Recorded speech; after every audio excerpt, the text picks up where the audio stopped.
Welcome to this week's Brittany's Bites. This week we are leaning into those fresh summer flavors. Using those ingredients you can really get fresh this time of year. Of course, we're talking about sweet corn, also some tomatoes and a lemon, some burrata. So this is really a take on a recipe I've seen made into pastas a lot. It's corn, tomato, burrata pasta, except I want to make it into an appetizer because I didn't want to make a full pasta dish and I wanted to keep it a little lighter. So we're using all those ingredients to make a crostini. So let's get started. The first step is to get this corn ready. Now, a lot of people in these types of salads, and by the way, you can also just keep this as a salad or a relish that you can serve on the side without doing the burrata rather and putting it on the toast to make a crostini. So just think about that as we're going through the ingredients here. But let's get back to this corn. So I've seen a lot of people use it fresh, just slice it right off the cob there. But I like my corn slightly tender. So I'm not gonna cook it fully the way I normally would if I'm just gonna eat it off the cob, but I'm going to give it a little hint of something. And I'm gonna do it with the trick that many people have been using for years, right?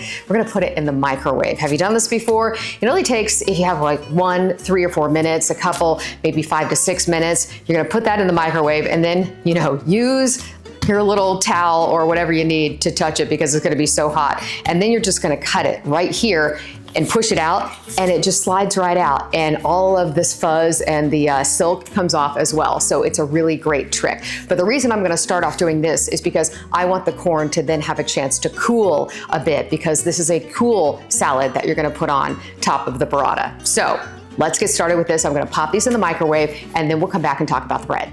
The corn is all ready to go. I microwaved it for several minutes, took off the husk, got it all clean, ready to go, and then popped it in the fridge to sort of speed the process along because again, we want it to really cool down before we bring the little salad topping together. So let's move on to our bread. I just bought, store-bought bread.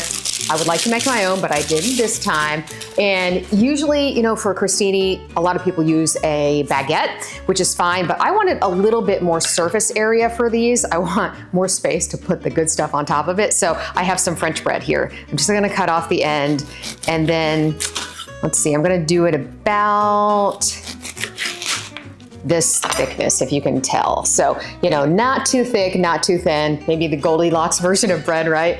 And then I'm only probably gonna do about half of this loaf right now because I'm only gonna make so many of these. So I'm gonna get a few of these ready to go on a pan. And by the way, I have the oven preheated to 400 degrees, and we're just gonna pop these in there to toast them up, and then they'll become sort of the scoop and the plate for all of our good topping. All right, just a few more slices here. That will probably be good for now. Okay, I'm just gonna spread these out. Looking great. And then drizzle them with, I like these, a bit of olive oil before I pop them in there. So let's just get a little drizzle on each one. And they really probably only need to go in there for about 8 to 10 minutes. And it all depends on sort of how crunchy you like your crostini. I don't like to break it off in my mouth when I'm eating it, so I maybe underdo them a bit compared to how they normally do it, but hey, you do you. So again, just popping this in the oven, 400 degrees for a few minutes, and then we're gonna move on to putting all of the good stuff together. We're gonna get the corn out, and maybe we'll cut that first before we put everything together. I'll show you sort of a technique that's a little trick you've probably seen before, but in case you haven't, you'll see how you can get that corn easily off the cob, so stick around. We're back and ready to get things going with the corn. They've been cooling in the fridge for just a little bit, so not quite as hot to the touch. And now I have one of my favorite kitchen items. You know I love a good bundt pan, but you can use it for more than just baking. You probably have seen this trick before, but if not, it can come in really handy when you're trying to get the corn off the cob. So you probably know if you've tried to slice it off before, it just tends to go everywhere. It probably still will, that just happens, but you have a little way to balance it in the middle of the bundt pan here. And then when you're slicing off the kernels, they go right into the bundt pan. So it kind of keeps things a little less messy, but it still probably will get a little bit messy. Now, usually I'm just doing this by myself, so watch me try to do it and it'll just go everywhere and not work. But I promise this trick does work. All right, there we go. It's all going in there. Great. So basically, I'm just gonna keep doing this and taking all of the kernels off, and I'm gonna break them up and then we will move on. By the way, my bread is still baking in the oven, so give me just a couple of minutes to carefully cut off this corn, and then we'll move on. Okay, we've just finished up with the third corn cob here. We have all of our corn in this bun pan. Nice. I'm gonna break it up so that it's all individual. And I'm actually gonna pop this in the fridge one more time just to keep it cooling off while I slice up some tomatoes and talk about our next steps. And then hopefully in just a minute or two, the bread will also be ready in the oven. So we'll move on to the next step in just a minute.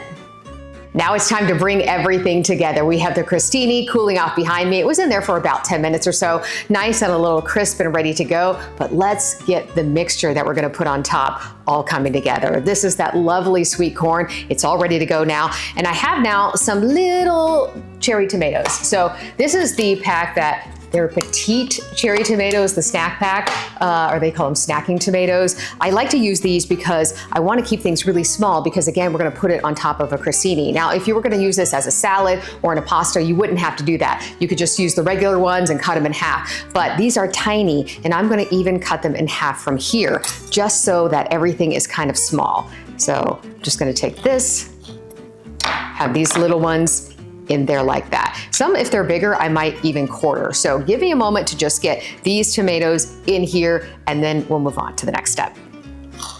Okay, I've got my last little tomato sliced up and in there and ready to go.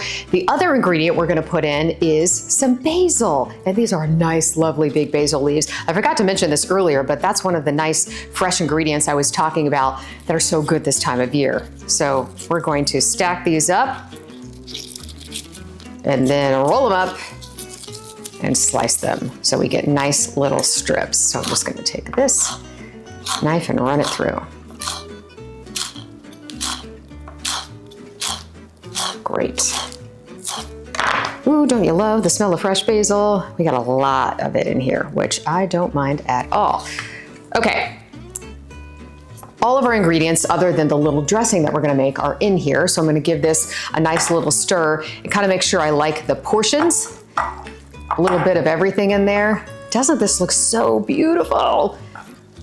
Yeah, I think that looks pretty great.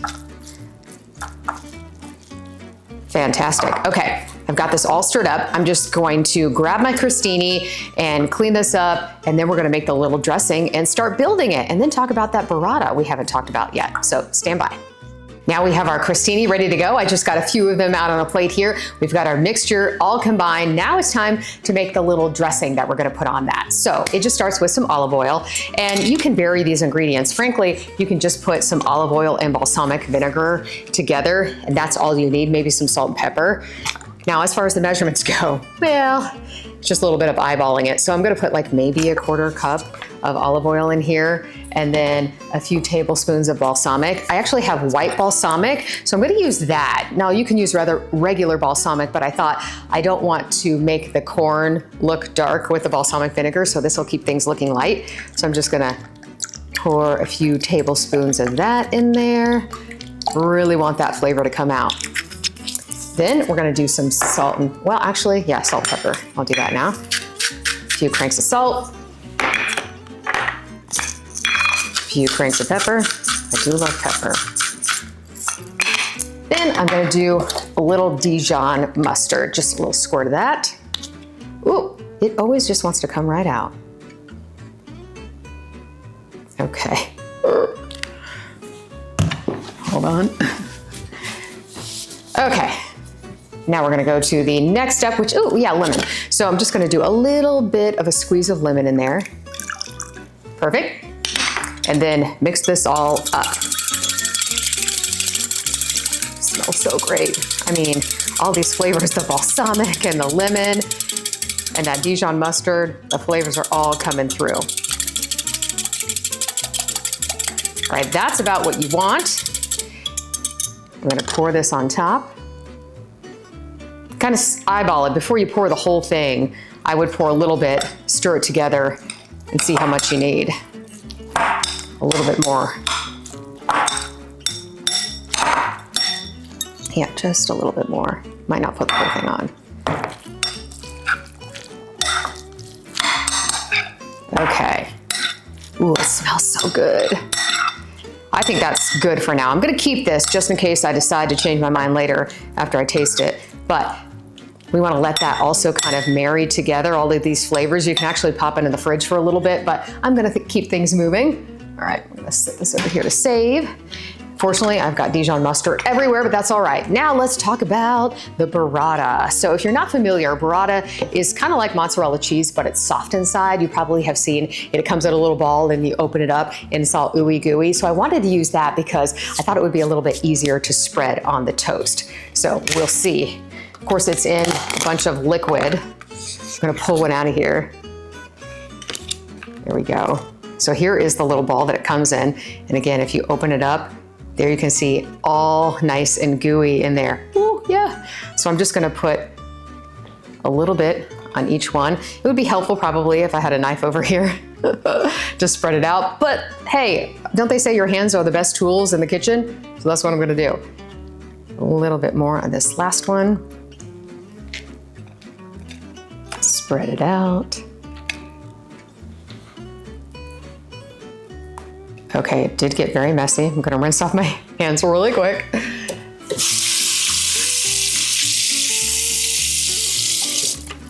And now we're gonna put the final thing on. So excited, okay.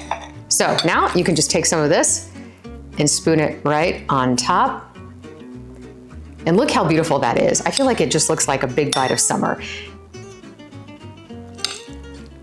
I want to get a little bit of everything. And sometimes I will top this with a little bit more basil. I wanted to mix the basil in so it would become part of the flavor profile, but take a look at that. And then I have some of this dressing that I'm going to drizzle on top from the bottom here. And there we have our corn tomato burrata crostini. And it looks gorgeous. I hope you give it a try. A great bite for summer. If you would like to see the recipe all written out for you, you can go online right now to WBIR.com.